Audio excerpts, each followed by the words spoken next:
Imagine going to sleep and waking up the next morning with a completely different accent. Not because you learned a new language, not because you moved to another country, but because your brain suddenly changed the way you speak. It sounds like something out of a movie, but it's a real, incredibly rare condition called foreign accent syndrome.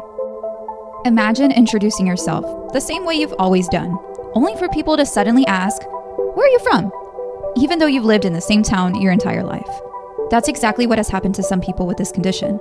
Friends, family, and even complete strangers become convinced they've developed a foreign accent overnight. But here's what's really happening. People with foreign accent syndrome don't usually wake up speaking a new language or perfectly copying another country's accent. Instead, changes in the brain affects the tiny movements that control speech. Their pronunciation changes, the rhythm of their sentences changes, they may stress different syllables or pronounce certain sounds differently. To their own ears, they often even sound almost normal. But to everyone else, it can sound as though they've suddenly become British, Australian, French, or from another part of the world. The change can be so convincing that some people have even been accused of faking it. What causes this, you may ask?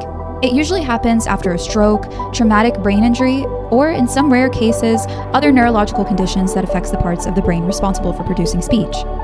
Researchers have documented only a small number of cases worldwide, making it one of the rarest speech disorders ever recorded. Because it's so uncommon, scientists are still studying exactly why different brain injuries can produce accents that listeners perceive as foreign.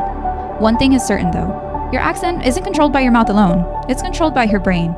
And in extremely rare cases, a single neurological event can change the way the world hears your voice forever.